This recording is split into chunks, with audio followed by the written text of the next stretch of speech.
warahmatullahi wabarakatuh. Waalaikumsalam warahmatullahi wabarakatuh. Mana kabarnya hari ini? Alhamdulillah. Sehat semuanya ya. Baik, hari ini sebelum kita mulai materi, mari kita buat untuk semangat. Bisa itu juga tuh semangat. Ini mengajak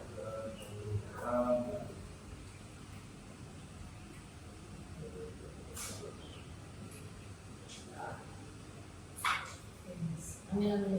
Semoga pembelajaran hari ini bisa berguna kita dan kita ridho untuk semua. Amin. Maksud semuanya ya hari ini.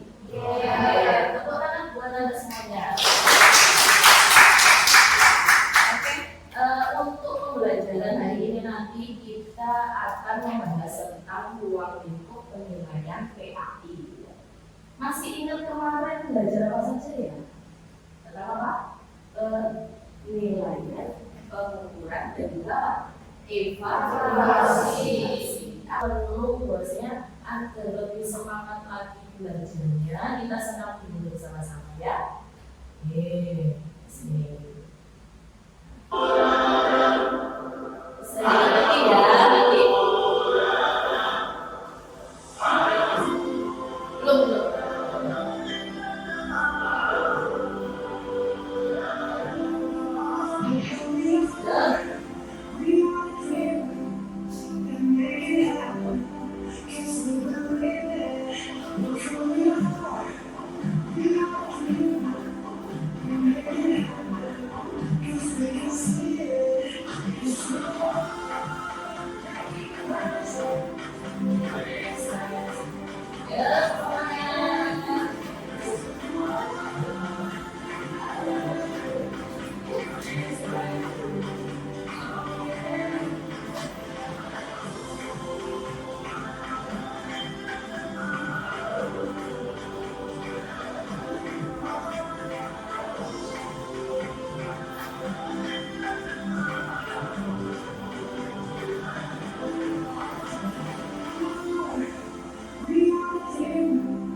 Sudah semangat semuanya ini? Sudah. Kalau sudah semangat, kita akan masuk pada materi. Oke. Hari ini semangat semuanya ya. Wah, saya lihat dulu. Kenapa Mas kok pakai sendal hari ini? saya sakit. Oh, sakit kenapa? Habis apa cantik kan apa nyawa? Habis kesaruk. Kesaruk apa? Naik motor. Besok lagi kalau dikontrak belajar kita ya, tidak boleh pakai sendal, pakai sepatu. Oke, besok lagi sudah diulangi ya Mas ya. Hati-hati. Oke, kita lanjutkan ke materi tentang ruang lingkup penilaian. Di sini. Sebelum lanjut ke ruang lingkup penilaian, coba dicek di Google Classroom-nya masing-masing. Itu saya sampaikan ada infografis. Coba dicek ya. Itu tentang praktik penilaian PAI di sekolah. Bisa dibaca dulu 2 menit atau ini diamati gambar dari sini, itu ada 2 infografis ya. Yang satunya tentang ruang lingkup pemberian PAP. Bisa dicek di situ ya. Ini silakan. Penilaian itu, ini disebutkan ya, ada tes tulis, observasi, terus ada penilaian diri seperti itu. Nah, kenapa di sini tidak hanya cukup tes tulis saja? Ya, siapa lagi yang bisa? Ya.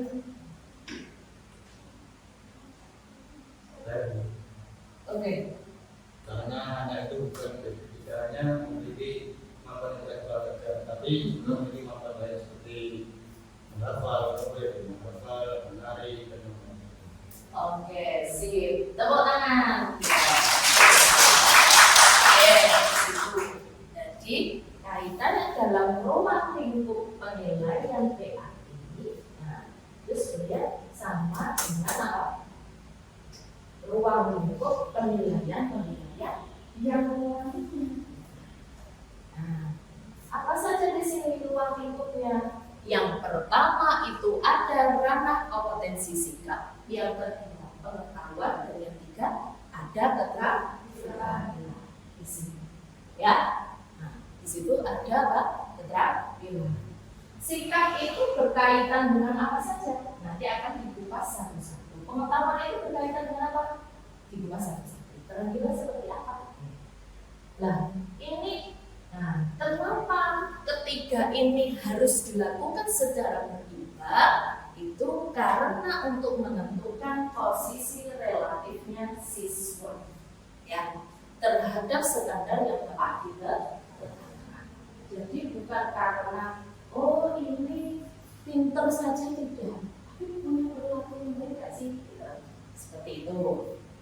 Nah, lah di sini ruang lingkup materi kompetensi dalam mata pelajaran, kompetensi muatan, kompetensi program, dan juga progres.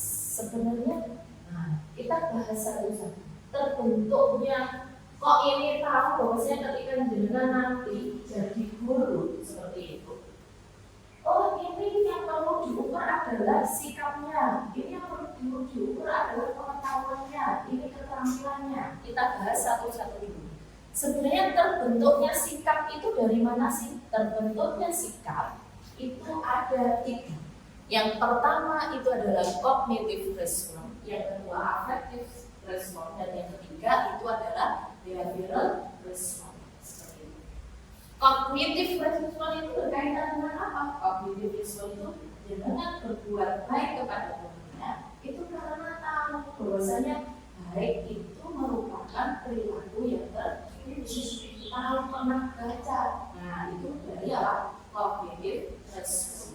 Sedangkan kalau affective response itu dari bahwasanya dengan mau berbuat baik itu karena ada suatu rasa bahwasanya kalau saya berbuat baik itu merasa damai gitu ya, merasa bahwasanya dengan itu saya itu menjadi tenang, itu adalah affective response. Dengan mau jujur, mau disiplin itu karena timbul dari apa yang telah dirasakan. Kalau sedangkan behavioral response, tindakan yang muncul ketika menghadapi suatu objek. Behavioral response itu karena ada apa ya, perilaku seseorang terhadap siswa atau terhadap jenengan. Misalkan, oh ada yang berbuat baik pada jenengan, dengan itu merasa bahwasanya saya juga harus berbuat. Itu adalah behavioral response di situ. Ya, di sini. Untuk materi-materi di sini, nah, bisa ada yang ditanyakan di sini. Ada yang ditanyakan. Jadi ada pengetahuan, ada sikap, pengetahuan, dan juga keterampilan. Bentuknya sikap ada 3. Ranah-ranah bahwasanya untuk pengetahuan itu ada faktual, konseptual, terus ada prosedural, dan juga metakognitif. Sedangkan di keterampilan itu ada keterampilan konkret dan juga abstrak. Kalau konkret itu nyata, seperti dengan bisa membuat sesuatu. Kalau ke abstrak itu kayak presentasi, gitu atau keterampilan abstrak.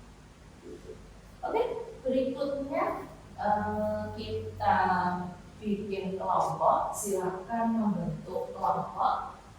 Ada 3 atau 9. Silakan saya hitung 1 sampai 10. Ambil maksudnya masing-masing. Tugasnya ada di situ.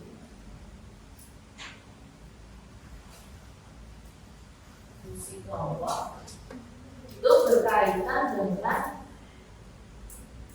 misalkan nanti dengan itu menjadi guru lalu memberikan tugas hafalan doa-doa harian, serta mengamati ketekunan siswa itu masuk di domain apa? Tadi kan ada 3 domain, ya, sikap, pengetahuan, dan cara. Nanti disebutkan tadi apa? Hafalan doa harian dan juga mengamati ketekunan siswa itu masuk di domain apa? Dari 3 domain. Terus nanti disebutkan alat penilaian apa yang tepat, seperti itu, ya. Silakan bisa diskusi dimulai dari sekarang.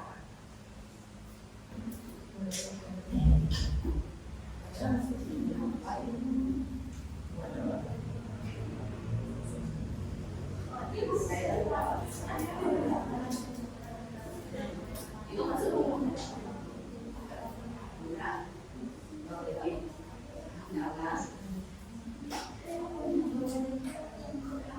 iya, menghafal dan juga menghafal dan mengamati ketekunan siswa. Kalau menghafal masuk dengan menghafal masuk dengan keterampilan. Sedangkan kalau ketekunan masuk dengan apa? Silakan. Oke, baik, waktunya habis ya. Nanti yang maju dulu dari kelompok berapa kita acak ya, pakai ini. Sudah siap semuanya? Sudah? Oke, baik.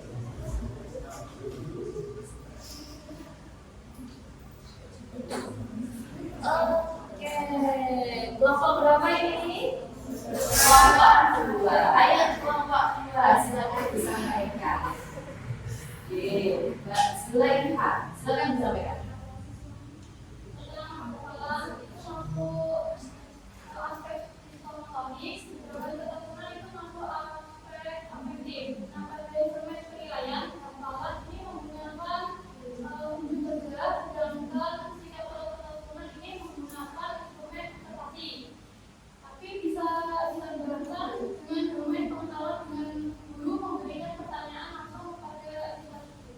Oke, baik, kita tangan untuk Mbak.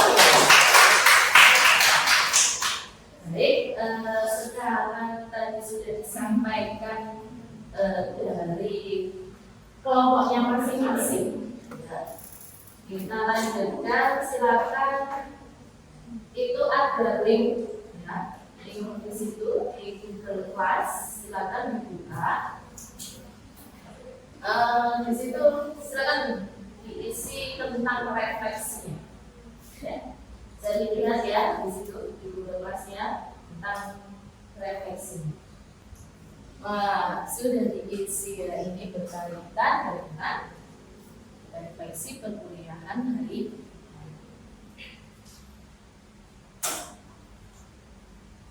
Bagaimana perasaan Anda setelah mengikuti perkuliahan hari ini? Ada yang senang, alhamdulillah baik, kenapa bosan? Apa happy ya Mas ya? Oke. Hal baru apa yang telah didapatkan materi hari ini? Apa saja tadi? Tentang apa? Aspek penilaian. Apa saja tadi? Sikap, pengetahuan, dan juga keterampilan. Kira-kira yang belum paham apa ya tentang materi hari ini? Yang perlu dipelajari lagi? Oh, berkaitan dengan apa? Oh, sudah paham semuanya. Oke, luar biasa di sini. Sudah paham semuanya tentang itu ada kuis. Nah, kuis di situ. Berat.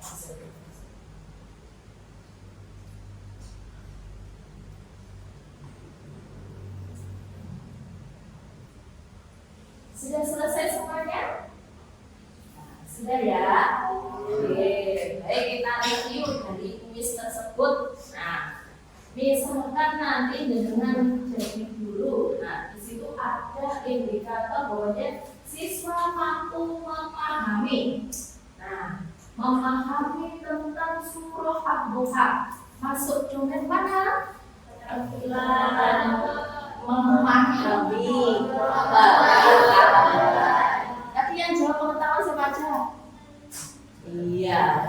Jadi yang lain masih keliru ya? Lagi. Kalau siswa mampu menghafal surah Ad-Duha, siswa membiasakan perilaku jujur dalam kehidupannya sehari-hari. Oke, nanti untuk melihat domainnya apa, berarti dilihat dari apa indikator yang akan dicapai oleh masing-masing siswa. Seperti itu. Baik, nanti di situ dibuka di Google Class-nya ada tugas di minggu depan. Silakan nanti dicari artikel berkaitan dengan teknik penilaian kelas di masing-masing bahasa. Tentunya tentang teknik penilaian apa? PAI. PAI itu berkaitan apa? Misalnya teknik penilaian fikih bisa, teknik penilaian akidah apa bisa. Ada pertanyaan tentang tugasnya? Ada pertanyaan? Jadi sudah paham semuanya ya. Baik. Terima kasih banyak untuk semuanya. Bahwasanya dari materi hari ini kita tidak hanya sebatas mempelajari tentang itu ruang lingkupnya saja, tidak. Bahwasanya penilaian yang telah dipraktekkan dalam PAI di sini itu juga akan bermanfaat dalam kehidupan sehari-hari oleh siswa. Karena kenapa? Tidak hanya sebatas biasanya anak itu mengetahui sholat itu rukun yang berapa dan sebagainya, tidak. Tapi biasanya bagaimana siswa itu ya ini harus rajin beribadah. Bagaimana rajin beribadah? Sholat tepat waktu. Di sini makanya didukung tidak hanya pada konsep pengetahuan saja, tapi itu juga terhadap sikap pengetahuan dan juga keterampilan. Saya jelaskan berkaitan dengan ruang lingkup penilaian pendidikan agama Islam yang mana ada 3 domain. Tadi ada sikap, pengetahuan dan juga keterampilan. Bahwasanya dalam mengimplementasikan nanti para mahasiswa dengan semuanya nanti jadi guru itu tidak hanya pada aspek pengetahuan saja atau di keterampilan saja atau di sikap. Bahwasanya nanti pun juga perlu dalam menghasilkan nilai-nilai moderasi beragama di dalam teknik penilaian tersebut. Misalkan berkaitan dengan apa? Misalkan tentang toleransi, itu juga butuh dalam pengamatan penilaian sikap tersebut. Terus tentang komitmen kebangsaan, seperti apa wujudnya? Misalkan datang ke kelas itu bisa tepat waktu dan sebagainya. Begitu. Baik, terima kasih banyak untuk hari ini. Kita akhiri bersama bacaan hamdalah bersama-sama. Alhamdulillahirabbil alamin. Cukup sekian dari saya. Semoga apa yang kita pelajari hari ini bermanfaat, membawa keberkahan untuk kita semuanya. Dan tentunya kalau ada salah, saya mohon maaf yang sebesar-besarnya. Akhirnya, wassalamualaikum warahmatullahi wabarakatuh. Waalaikumsalam warahmatullahi wabarakatuh.